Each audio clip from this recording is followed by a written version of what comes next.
Então, eu tentei fazer uma correlação entre cuidado e gratidão, né? E existe uma correlação entre essas duas coisas, né? Quanto mais a gente percebe o cuidado do Senhor, mais a gente se torna grato, né?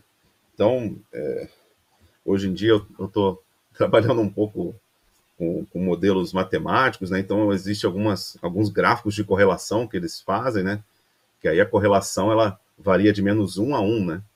Essas correlações de uma coisa com outra. Vamos dizer que você queira relacionar o quanto influencia, por exemplo, a previsão do tempo com algo que está secando numa estufa. Aí você faz as medições e você verifica a correlação. Se der uma correlação positiva entre essas duas variáveis, né, significa que existe uma correlação direta, né, que uma coisa é diretamente relacionada à outra. Se for uma correlação negativa, significa que é uma correlação indireta, né? Então significa que quanto mais você aumentar uma coisa, mais você vai reduzir da outra, né? Então como se fosse uma relação inversa, né? E eu consigo ver uma relação direta, né, uma relação positiva entre o cuidado do Senhor, na percepção desse cuidado do Senhor. Então por isso nós temos que estar sempre atentos, né? Essa percepção do cuidado com a gratidão. Quanto mais nós percebemos que estamos sendo cuidados, que estamos sendo cuidados pelo Senhor, mais nós somos gratos ao Senhor, né? E eu vou ler aqui o versículo que fala um pouco desse cuidado do Senhor, que é muito interessante. Então vou ler aqui o versículo, 1 Reis 17, versículo 1 a 16. Fala assim: Então Elias, o tisbita dos moradores de Gileade, disse a Acabe: Vive o Senhor Deus de Israel, perante cuja face estou, que nestes anos nem orvalho nem chuva haverá, senão segundo a minha palavra. A partir desse momento não iria chover mais. É isso que Elias está falando para Acabe. E a gente sabe que chover está relacionado com muitas coisas, né? Com alimentos, com colheitas, até com poeira, com quanto tempo vai ficar ressecado, muitas coisas, né? Doenças. Então vamos lá. Depois veio a ele a palavra do Senhor dizendo: Retira-te daqui e vai para o oriente e esconde-te junto ao ribeiro de Querite, que está diante do Jordão. E há de ser que beberás do ribeiro, e eu tenho ordenado aos corvos que ali te sustentem. Foi, pois, e fez conforme a palavra do Senhor, porque foi e habitou junto ao ribeiro de Querite, que está diante do Jordão. E os corvos lhe traziam pão e carne pela manhã, como também pão e carne à noite, e bebia do ribeiro. E sucedeu que, passados dias, o ribeiro se secou, porque não tinha havido chuva na terra. Então veio a ele a palavra do Senhor, dizendo: Levanta-te e vai a Sarepta, que é de Sidom, e habita ali. Eis que ordenei ali a uma mulher viúva que te sustente. Então ele se levantou e foi a Sarepta. E chegando à porta da cidade, eis que estava ali uma mulher viúva, apanhando lenha. E ele a chamou e lhe disse: Traze-me, peço-te, num vaso um pouco de água que beba. E indo ela a trazê-la, ele a chamou e lhe disse: Traze-me agora também um bocado de pão na tua mão. Porém ela disse: Vive o Senhor teu Deus, que nem um bolo tenho, senão somente um punhado de farinha numa panela e um pouco de azeite numa botija. E veis aqui, apanhei 2 cavacos, e vou prepará-lo para mim e para o meu filho, para que o comamos e morramos. E Elias lhe disse: Não temais, vai, faze conforme a tua palavra, porém faze dele primeiro para mim um bolo pequeno, e traze-mo aqui. Depois farás para ti e para teu filho. Porque assim diz o Senhor Deus de Israel: a farinha da panela não se acabará, e o azeite da botija não faltará, até o dia em que o Senhor dê chuva sobre a terra. E ela foi e fez conforme a palavra de Elias. E assim comeu ela, e ele, e a sua casa, muitos dias. Da panela a farinha não se acabou, e da botija o azeite não faltou, conforme a palavra do Senhor que ele falara pelo ministério de Elias. Então, o que podemos ver nesse versículo, na verdade, nesses versículos, né? Nesses 16 versículos, não é simplesmente um cuidado, né? Do tipo, Elias conseguiu um emprego e trabalhou e comeu através dele, que isso já é um milagre também, gente. Mas é um milagre miraculoso. A gente percebe aqui que Elias foi cuidado pelo Senhor, não de uma forma normal, não foram pessoas que trouxeram carne para ele, não foi alguém que viu de longe, percebeu que ele estava morando ali e levou um presente, carne, levava para ele todos os dias. Não, eram corvos que estavam trazendo carne para Elias. E o que são, né, os corvos? Né? Corvos são pássaros, né, como todos sabem. Tem até um versículo que fala sobre eles, né? Está em Lucas 12, 24, que na leitura bíblica eu até passei por ele esses dias, que fala assim: considerai os corvos, que nem semeiam, nem cegam, nem têm despensa, nem celeiro, e Deus os alimenta, quanto mais valei vós do que as aves.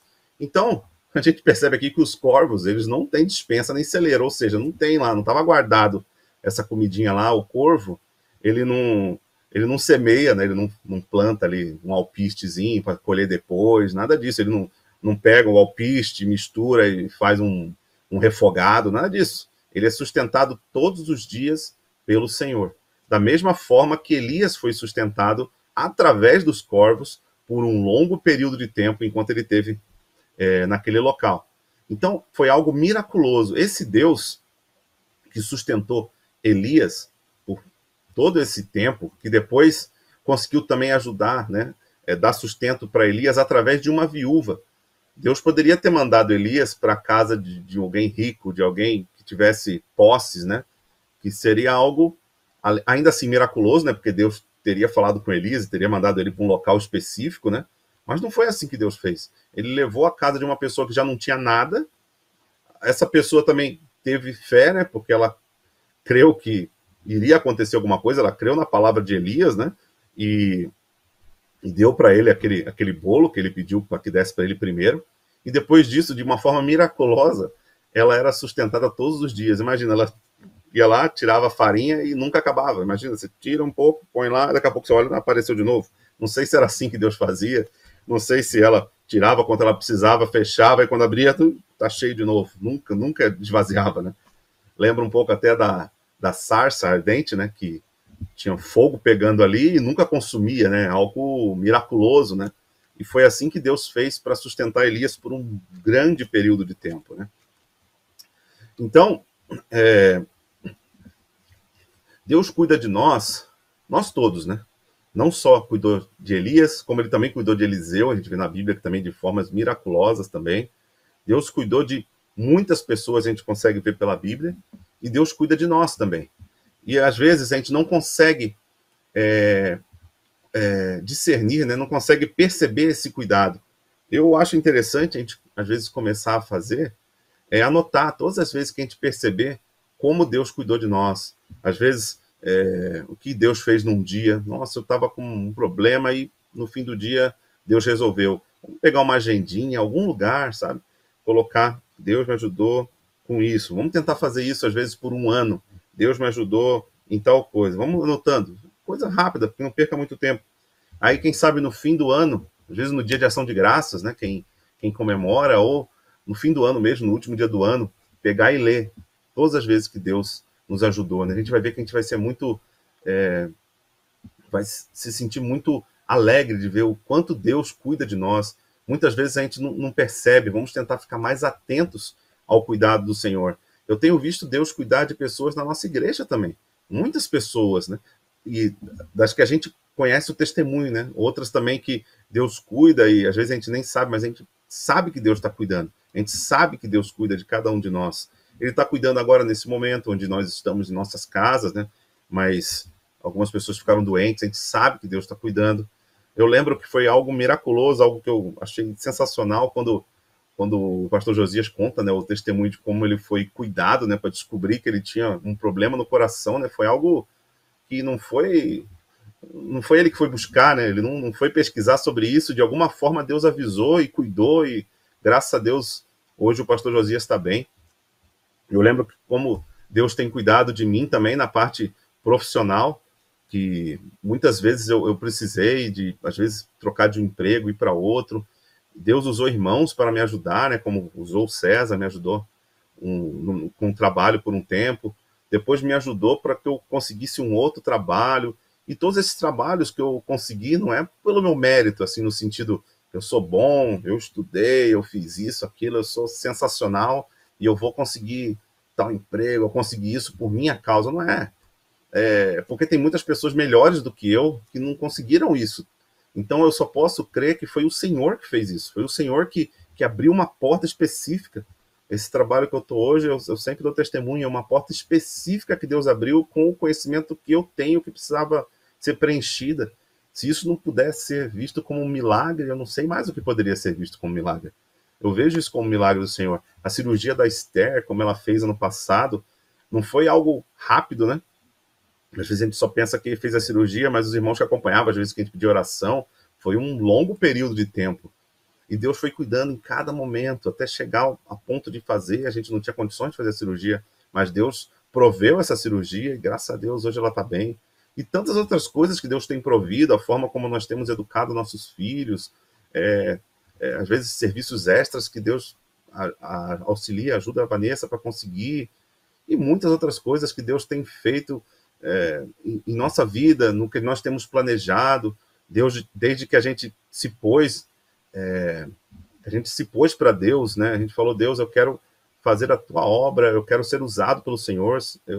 Eu sinto, Pai, que o Senhor está me chamando para o ministério, eu sinto que Deus tem também agido, tem movido coisas, e Deus tem feito isso na minha vida, na vida da minha esposa, na vida das pessoas próximas a mim. Eu vejo o cuidado que Deus tem tido, e eu vejo o cuidado que Deus tem tido com cada um de nós. É bom servir um Deus que é tão grande que ele consegue cuidar de cada um de nós no pessoal, ele consegue suprir cada uma das nossas necessidades.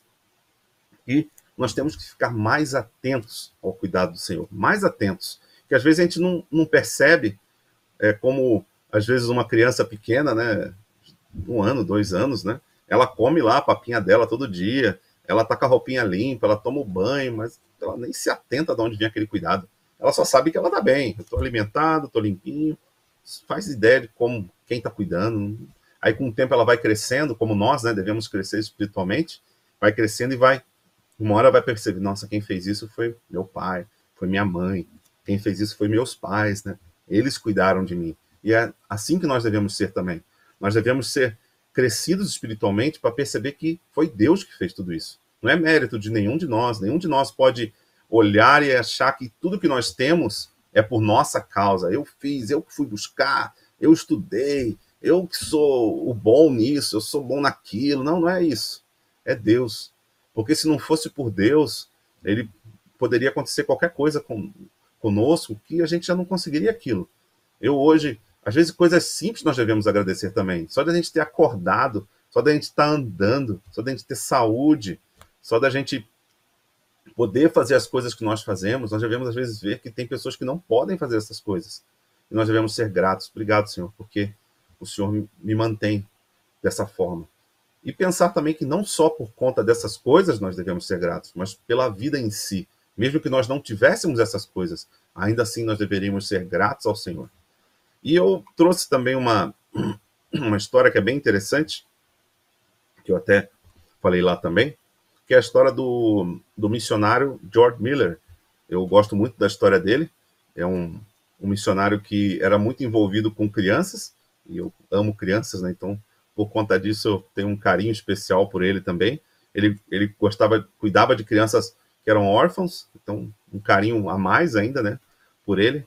E a história dele, né, conta que George Miller construiu 5 grandes orfanatos e ele cuidou de 10.024 órfãos durante a sua vida. Imagina você cuidar de 10.000 vidas, né, 10.000 almas, é muita coisa, né? Quando ele começou esse trabalho, em 1834, havia acomodações para apenas 3.600 órfãos em toda a Inglaterra. Então, em toda a Inglaterra, em todo o país, havia acomodações só para 3.600 órfãos. E o dobro de crianças com menos de 8 anos estavam na prisão. Então, naquela época, crianças eram presas, né? Então, o dobro dessas crianças, o dobro de 3.600 crianças, né? 7.200 crianças, aproximadamente, estavam presas, estavam na prisão. Um dos grandes efeitos do ministério de Miller na Inglaterra foi inspirar os outros para que, 50 anos depois, então, em 1834 foi quando começou, então em 1884, depois de 50 anos que começou o seu trabalho, pelo menos 100 mil órfãos eram atendidos somente na Inglaterra. Então, o trabalho de George Miller influenciou a Inglaterra de tal maneira que 50 anos depois, ao invés de 3.600 órfãos, estavam sendo cuidados na Inglaterra 100 mil órfãos. Ele orou por milhões de dólares, né? George Miller é bem conhecido pela fé dele, né? Pelas orações dele também. Ele orou por milhões de dólares na moeda atual, né? Para os órfãos, e nunca pediu dinheiro diretamente a alguém. Ele nunca chegou para uma pessoa que ele poderia achar que tinha posses e pediu, oh, você poderia ajudar. Não, ele orava a Deus, e Deus movia essas pessoas, né? Ele nunca recebeu um salário nos últimos 68 anos do seu ministério, né? Mas ele confiou em Deus para colocar no coração das pessoas que lhe enviassem o que ele precisava. Ele nunca pegou um empréstimo ou se endividou. E nem ele nem os órfãos passaram fome. Então, é de uma forma miraculosa a forma como Deus cuidou também da vida de George Miller. Ele orava, ele cria que Deus era grande, e Deus, aos poucos, foi fazendo as coisas. Deus foi pondo no coração de pessoas ajudar esse ministério. Pessoas viam que era um ministério sério, e elas se propunham a ajudar, davam comida, davam dinheiro, davam tudo o que eles estavam precisando. E ele, dessa forma, com oração, confiando no Senhor, conseguiu suprir a necessidade de 10 mil órfãos. Aí fala que ele fez tudo isso, né, por 50 anos, né, mais ou menos o ministério dele. Ele fez tudo isso enquanto ainda pregava 3 vezes por semana, de 1830 a 1898. E quando completou 70 anos, ele realizou o sonho de longo trabalho missionário pelos 17 anos seguintes, até os 87 anos. Ele viajou por 42 países, pregando em média uma vez por dia e dirigindo-se a cerca de 3 milhões de pessoas. Desde o final de suas viagens em 1892, quando ele tinha 87 anos, até sua morte em março de 1898, ele pregou em sua igreja e trabalhou para a Scripture Knowledge Institution. Aí finaliza falando, né, que ele conduziu uma reunião de oração. Isso aqui está falando do dia que ele partiu para estar com Cristo, né? Ele conduziu uma reunião de oração em sua igreja na noite de quarta-feira, 9 de março de 1898, e no dia seguinte, uma xícara de chá foi levada até ele às 7 da manhã, mas nenhuma resposta veio à batida da porta. Ele foi encontrado morto no chão ao lado de sua cama. O funeral foi realizado na segunda-feira seguinte, em Bristol, onde ele serviu, né, por 66 anos. Dezenas de milhares de pessoas reverentemente se posicionaram ao longo da rota da simples procissão, e homens deixavam suas oficinas, escritórios, mulheres deixavam suas casas, né, elegantes ou humildes cozinhas, todos procurando prestar um último sinal de respeito. 1000 crianças se reuniram para um culto na Orphan House número 3, que era a casa de órfãos dele, né, número 3, e fala, né, que eles haviam agora, pela segunda vez, perdido um pai, né, porque eram órfãos, tinham perdido os pais, e por uma segunda vez eles haviam perdido a George Miller, né? Mas qual que é o segredo do ministério de George Miller? Deus só faz isso para ele, só faz isso para esses outros missionários que a gente conhece a história? Não, Deus pode fazer milagres em todas as vidas, nas nossas também. Nós também podemos ser usados por Deus. Não quer dizer que todos nós vamos ser usados dessa forma, mas todos nós podemos orar ao Senhor, pedir que o Senhor nos ajude, colocar nossa confiança no Senhor, e com isso, Deus vai nos usar como vasos para fazer a obra dele. Essa obra que George Miller fez não é de George Miller, era a obra do Senhor. George Miller foi usado como vaso. Se não fosse George Miller, Deus iria ainda assim fazer a obra dele, mas iria utilizar uma outra pessoa, um outro vaso, para fazer essa obra. E aí fala, né, João 16, 23, 24, nos diz assim, ó, na verdade vos digo, que tudo quanto pedirdes a meu Pai, em meu nome, ele vô-lo há de dar. Até agora pedistes em meu nome. Até agora nada pedistes em meu nome. Pedi e recebereis, para que o vosso gozo se cumpra. Então, tudo aquilo que nós pedimos, que fala em nome, né? Fala no nome do Senhor Jesus, não quer dizer como a teologia da prosperidade prega, né? Que você pode pedir qualquer coisa. Eu vou pedir para o Senhor uma lancha, porque isso vai ser muito importante para o ministério. Não é. Em alguns casos poderia até ser de fato, né? Vai que você tem um ministério na Amazônia, não sei. Mas se for para o seu proveito próprio, se for só para você, não é um pedido digno de ser feito ao Senhor, né? Você tem que pedir algo que possa ser usado para o Senhor. Pode ser algo que você vai ter, mas que vai ser usado para a obra do Senhor. Como diz em Tiago 4, versículos 2 e 3. Cobiçais e nada tendes, matais e sois invejosos, e nada podeis alcançar. Combateis e guerreais, e nada tendes, porque não pedis. Aí depois ele complementa no versículo 3. Pedis e não recebeis, porque pedis mal, para gastardes em vossos deleites. Então tudo aquilo que nós pedimos para gastarmos em nossos deleites são maus pedidos, né? São pedidos ruins para o Senhor. Nós temos que pedir sempre pensando no próximo. E lembro também, né, obviamente, de um salmo famoso, que é o Salmo 23, que é um salmo que fala muito sobre o cuidado do Senhor, né? E eu vou ler aqui rapidamente o Salmo 23, que é muito lindo, que fala assim: o Senhor é o meu pastor, nada me faltará. Deitar-me faz em verdes pastos, guia-me mansamente a águas tranquilas. Refrigera a minha alma, guia-me pelas veredas da justiça, por amor do seu nome. Ainda que eu andasse pelo vale da sombra da morte, não temeria mal algum, porque tu estás comigo. A tua vara e o teu cajado me consolam. Preparas uma mesa perante mim na presença dos meus inimigos. Unges a minha cabeça com óleo, o meu cálice transborda. Certamente que a bondade e a misericórdia me seguirão todos os dias da minha vida, e habitarei na casa do Senhor por longos dias. Então aqui fala como o Senhor cuida. Ele cuida de uma forma, como diz aqui, que uma forma que eu mesmo nunca passei em minha vida, que é você passar pelo vale da sombra da morte. Já imaginou passar por algo assim? Muitos em nossa igreja, né? Muitos pela vida cristã já passaram por esse vale, né? O vale da sombra da morte. E mesmo assim, eles passaram por esse vale não temendo mal algum, mas não por causa deles, né? Não porque eles achavam que eles eram alguma coisa.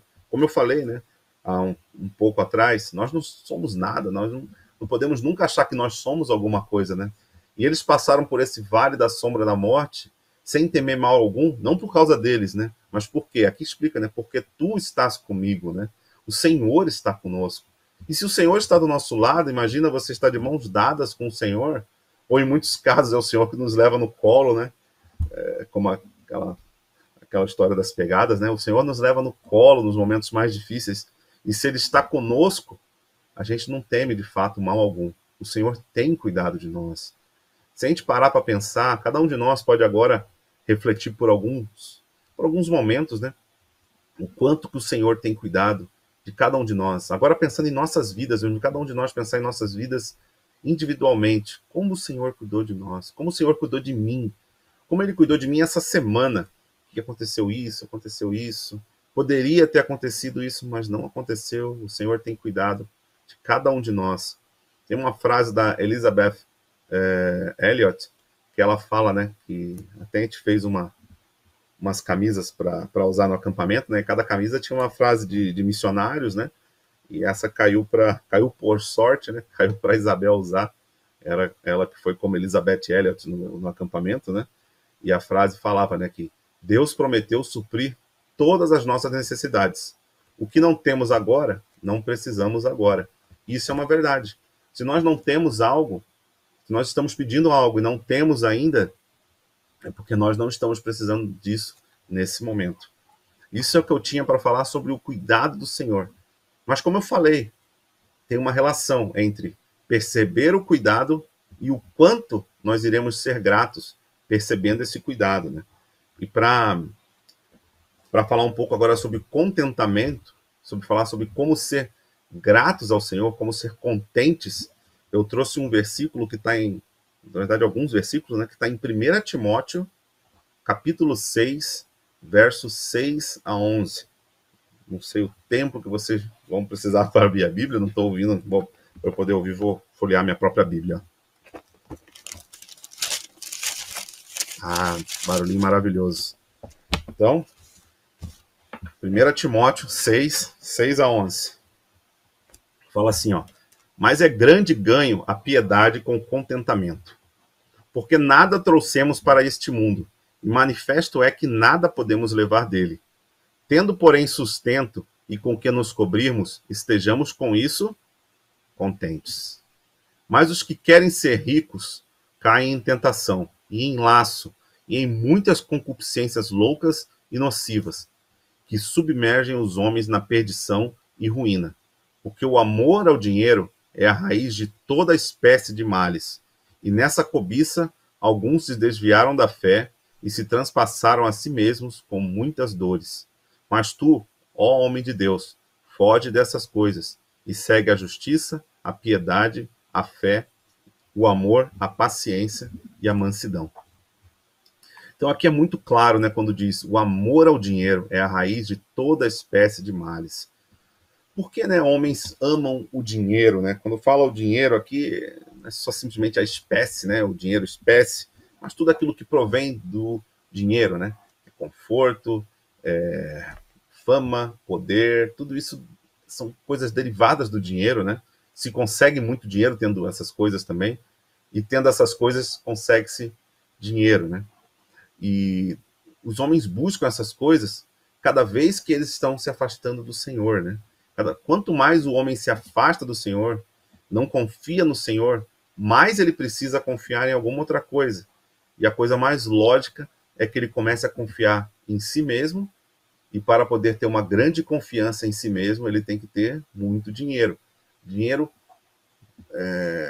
tanto dinheiro a ponto dele achar que, tendo aquela quantia, nenhuma dificuldade, nada ele vai passar mais nessa terra, né? Mas é uma grande loucura, né? Como Jesus mesmo diz na Bíblia, né? Que é louco. Hoje mesmo pedirão a tua alma, e o que tens reservado para quem és, né? Eu parafraseei, né? Mas quer dizer que você é um louco. Você tem tanto dinheiro, mas nunca pensou na salvação. Peço até que você que está ouvindo, nesse momento, que não é salvo, pare para refletir um pouco. Se você desse um estalo agora, você caísse morto, para onde você iria? Você iria para o céu, para estar com o Senhor Jesus? Você iria para o inferno? Você tem dúvida ainda sobre para onde você iria? E por que você iria para o céu ou por que você iria para o inferno? Se você tem alguma dessas dúvidas, eu o encorajo que, terminando essa mensagem, você acesse o QR Code, né, que nós colocamos no fim da mensagem, entre no site da nossa igreja, veja como você pode ter certeza da salvação. Se tiver mais alguma dúvida, entre em contato com os nossos pastores que irão lhe mostrar e dar a certeza da salvação para a sua vida. Porque todos nós temos o direito de ter essa certeza. E essa certeza só vem através da Bíblia, só vem através do Evangelho. E eu te desafio, se você está ouvindo nesse momento, não tem certeza da salvação, não tenha vergonha, não tenha medo, não vai acontecer nada, só clica ali e leia. Não tenha medo de ler, só leia e entenda a salvação. É importante que você entenda para que você saiba o que é necessário fazer para ser salvo. E você vai perceber que não é grande coisa, não depende de nós. É tão simples e tão fácil que eu nem entendo por que os homens não estão desesperados atrás dessa salvação, né? De tão simples e tão fácil que é.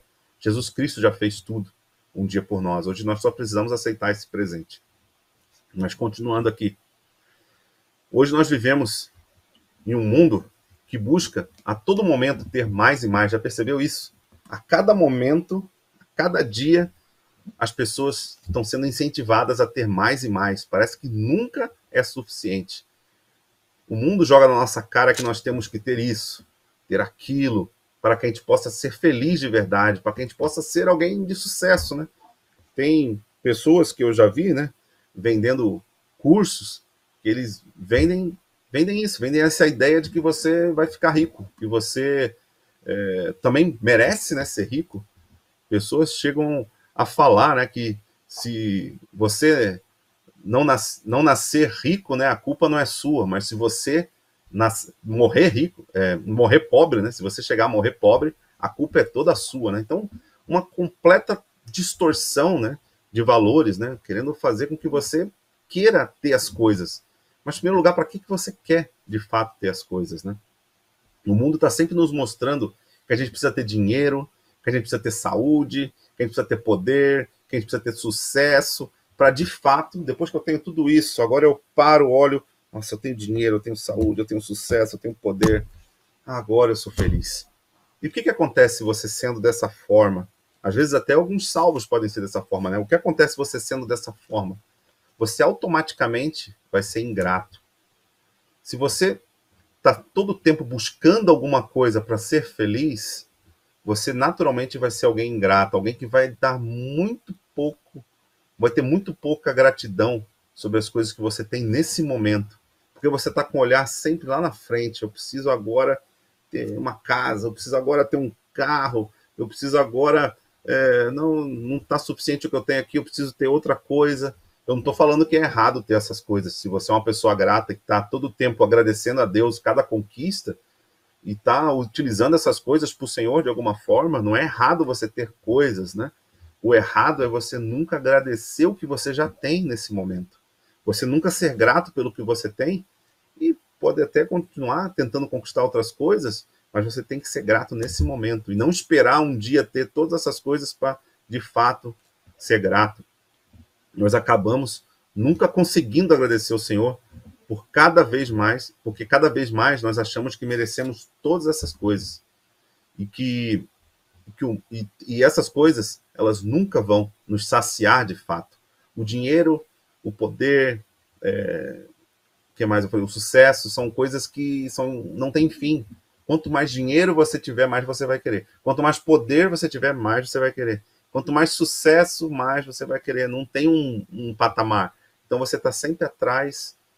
Tem um cachorro fica atrás do rabo, né? Está sempre girando ali. Nunca vai chegar ao fim, né? E eu trouxe aqui um versículo que mostra muito bem sobre isso, né? Que está em Lucas 17, versículo 11 a 19. Fala assim, ó. Vou esperar vocês abrirem. Olha o barulhinho, ó. Aí. De fato, é um barulho gostoso de ouvir. Bem que o Rogério já falou isso. Vamos lá, Lucas 17, 11 a 19. Fala assim, ó. E aconteceu que, indo ele a Jerusalém, passou pelo meio de Samaria e da Galiléia. E entrando numa certa aldeia, saíram-lhe ao encontro 10 homens leprosos, os quais pararam de longe. E levantaram a voz, dizendo: Jesus, mestre, tem misericórdia de nós. E ele, vendo-os, disse-lhes: Ide, e mostrai-vos aos sacerdotes. E aconteceu que, indo eles, ficaram limpos. E um deles, vendo que estava são, voltou, glorificando a Deus em alta voz. E caiu aos pés de Jesus, né, com o rosto em terra, dando-lhe graças. E este era um samaritano, um estrangeiro, né, por cima, né? E respondendo Jesus, disse: Não foram 10 os limpos? E onde estão os 9? Não houve quem voltasse para dar glória a Deus, senão esse estrangeiro? E disse: Levanta-te e vai, a tua fé te salvou. Aqui a gente percebe que Deus, ele está vendo tudo, né? Deus percebe quando nós somos gratos, né? A gente percebe aqui que Jesus, ele percebeu, né, que o samaritano estava sendo grato e percebeu que os outros estavam sendo ingratos, né? E a gente percebe aqui uma total ingratidão desses 10 homens, né? Desses 9, porque um foi muito grato. Mas 9, imagina, de 10, eles tinham lepra, eles não estavam com uma gripe ou uma dor de garganta, o que também não quer dizer que a gente não deve agradecer a Deus por isso, né? Mas eles estavam com uma doença que poderia ser considerada pior naquela época. Eles tinham que viver afastado de pessoas, tá? Então eles não podiam viver no meio de todo mundo. Então, até por isso que fala que ele, de longe falaram com Jesus, né? Porque eles não podiam nem chegar perto. Eles tinham lepra. E eles foram curados, algo miraculoso, algo que não era normal de se ver, não era uma doença que tinha uma cura, era incurável. E Jesus curou a todos eles, mas só um agradeceu, 9 foram ingratos, né? Isso nos ensina que nós devemos tomar muito cuidado se nós também não estamos sendo ingratos. Eu analiso muito a minha vida para ver também se eu não estou sendo ingrato. Às vezes, quando eu começo a querer reclamar de alguma coisa, começo a querer pensar em alguma coisa que eu possa estar tendo dificuldade, aí eu me forço a olhar e ver, nossa, mas graças a Deus pelo que eu tenho hoje, a casa onde eu moro, eu tenho uma esposa maravilhosa, tenho 3 filhos, eu tenho emprego, tenho saúde. Nossa Senhor, muito obrigado. Eu poderia não ter nada disso. Ainda assim o Senhor seria bom, né? Como fala na música, né? Tu és sempre bom, mas ainda assim o Senhor seria bom. Isso não iria mudar o fato de Deus ser bom, mas eu poderia não ter essas coisas. O que eu tenho já é demais. Eu tenho que olhar para trás e ser agradecido e nunca ficar reclamando do que eu não tenho ainda. Porque como diz naquela frase, né? Pode ser que eu nem precise disso ainda. E nós merecíamos, na verdade, o que cada um de nós merece, o que cada um de nós merecia. A partir do momento que a gente nasce, a coisa que a gente merece é o inferno. É assim que é esse mundo caído, né? Nós já nascemos pecadores, mas Deus é tão bom que ele não deixa que cada um de nós nasça aqui e já pereça e vá para o inferno. Ele oferece a salvação, né? Como eu falei há pouco. Deus oferece a salvação para cada um de nós. Fala lá em Romanos 6:23, porque o salário do pecado é a morte. Nós somos pecadores, né? Então o salário é a morte, mas o dom gratuito de Deus é a vida eterna, por Cristo Jesus, nosso Salvador. Eu vou aqui para finalizar, né, contar uma história, que é uma história que eu gosto muito, já contei uma outra história, né? Mas essa daqui eu não poderia deixar de fora também, que é muito bonita. Ela é a história do hino 398, que é o hino Sou Feliz, né? Em português, né? Tá Sou Feliz.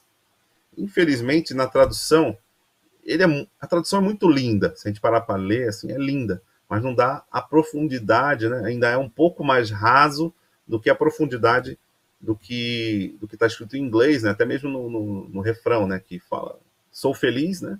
Em Jesus, em português. Mas em inglês fala It is well with my soul, que seria está tudo ok com a minha alma, né? Está tudo bem. Mesmo passando por tudo isso, está tudo bem. É como se fosse, está tudo bem, Senhor. Eu confio no Senhor, o Senhor é bom, o Senhor é sempre bom. Eu passei por tudo isso, Senhor, mas está tudo bem. It is well with my soul. Sou feliz, às vezes dá a ideia de que eu sou felizão, não é isso que está dando a ideia nesse hino, né? Ele está dando uma outra conotação. E esse hino, não sei se todos sabem, né? Mas ele foi escrito por Horatio, né? Horatio G. Spafford, que era um advogado de Chicago. E às vezes a gente pode pensar, né, que quando ele escreveu o hino, ele estava passando por altos regozijos, né? Nossa, que maravilha, consegui aqui meu carrão, consegui minha casa, meus filhos estão na faculdade, uhul, sou feliz com Jesus, não é isso. Óbvio que a gente se regozijaria com essas coisas também, mas não é isso, não é nesse momento que o Horatio, né, Horácio, né, ele escreveu esse hino, né? Esse hino Sou Feliz, ele, essa pessoa, Horácio, né, ele casou-se com uma jovem chamada Anna Tuben Larsen. Desculpa, meu inglês não sou nativo, né, mas tento fazer o meu melhor aqui. Ele casou com essa Ana, e em 1870, o Horácio e a Ana, eles já tinham um filho chamado Horácio também. Tipo meu pai, né, pôs o mesmo nome no filho, né, muitas pessoas fazem isso, né. Então ele também fez a mesma coisa, o Horácio tinha um filho que era Horácio também.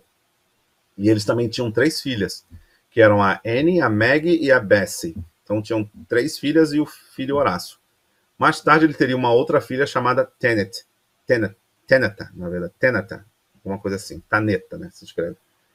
Nesse mesmo ano, em 1870, tá falando aqui de 1870, ele já tinha um filho, né, de 3 anos, ele já tinha um filho e 3 filhas. Em 1870, seu filho de apenas 4 anos morreu em consequência de uma febre muito forte, e a família Spafford sofreu o seu primeiro impacto, né? Então, ele tinha 4 filhos, aí com 4 anos o pequeno Horácio morreu, né? E já é um baque, né? Não consigo imaginar perder um filho, né? Coisa muito triste. E no dia 9 de outubro de 71, então isso aí foi em 70, tá? Então em 71, um ano depois, aconteceu um dos maiores incêndios da história dos Estados Unidos, né? Que esse incêndio matou cerca de 250 pessoas num incêndio, né? Muita gente, e deixou quase 90 mil pessoas desabrigadas. Foi em Chicago, né? Horácio teve uma grande perda financeira, ele trabalhava com essa parte, não mencionei aqui, mas ele trabalhava com parte financeira, assim, com investimentos, né? Então ele teve uma grande perda financeira por causa desse incêndio, que destruiu cerca de 1/3 dessa cidade. Mesmo assim, ele e sua esposa trabalharam intensamente durante 2 anos, ajudando as vítimas, então mesmo com as perdas, perdeu o filho, perdeu dinheiro, perdeu um monte de coisa no incêndio, tudo. Mesmo assim, eles por 2 anos ajudaram as vítimas a reestruturarem suas vidas, né? O Horácio, né, ele também era amigo do grande evangelista Dwight L. Moody, que é o Moody, né, que a gente conhece. Ele era muito amigo do Moody, que também morava em Chicago, em 1873. Morava em Chicago, né? Em 73, Horácio e sua esposa decidiram ir à Europa, onde iriam encontrar o Moody em uma de suas cruzadas. Moody fazia várias dessas cruzadas pela Europa, cruzadas evangelísticas, né?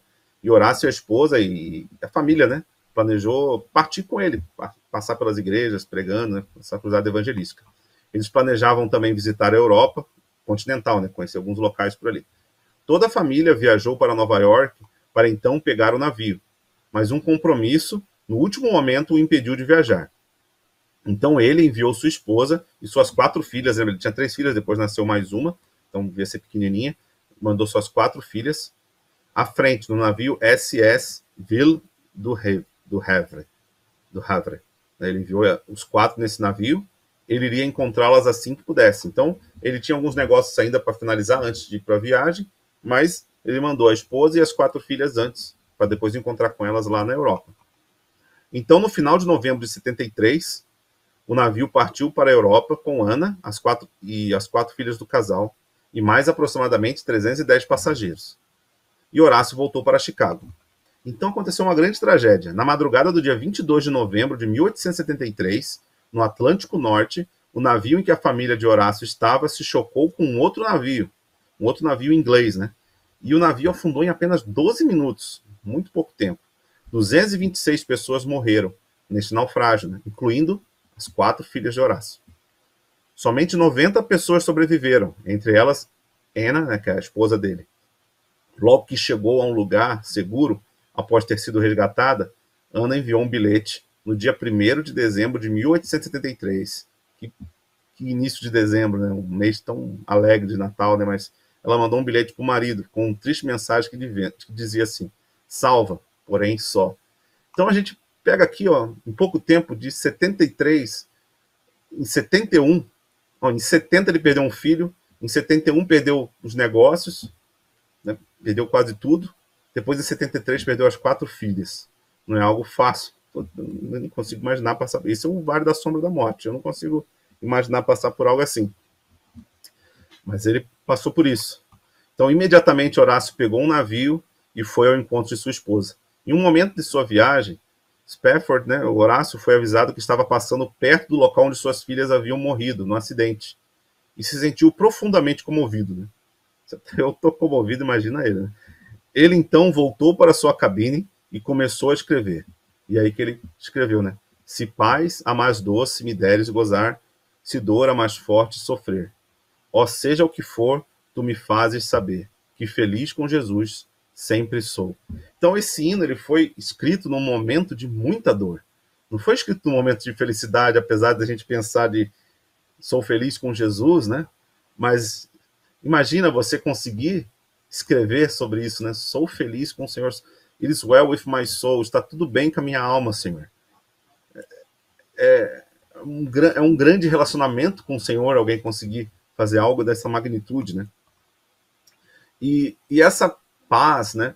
Esse contentamento, alguém conseguir ser contente, ser agradecido ao Senhor, mesmo num momento como esse, é algo que nós devemos buscar, irmãos. Óbvio que não estou falando que nós devemos buscar passar por isso.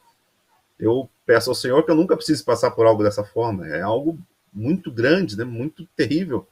Mas nós devemos buscar ser agradecidos ao Senhor, ser gratos ao Senhor em todos os momentos. João 14, 27 nos diz assim: deixo-vos a paz, a minha paz vos dou. Não vou-la dou como o mundo a dá. Jesus não dá a paz como o mundo dá. Como é a paz do mundo?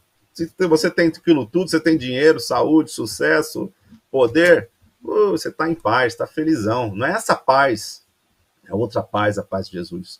É uma paz que excede todo o entendimento. Não se turbe o vosso coração, nem se atemorize. Então é isso que Jesus está falando. Ele vai dar essa paz para nós, essa paz para você poder passar por qualquer coisa. Às vezes, quando eu leio sobre mártires, sobre grandes homens de Deus, pessoas que passaram por coisas terríveis, foram lançadas em coliseus para enfrentar leões, foram uma Perpétua, né, que a gente ouviu a história há anos atrás, e muitos outros passaram por coisas terríveis. A gente fica imaginando como eles passaram por isso. E eles passaram com Jesus, eles passaram com essa paz que Jesus dá. Não se turbe o vosso coração, nem se atemorize. Paulo nos lembra também que, Filipenses 4,12, Paulo nos lembra que sei estar abatido e sei também ter abundância.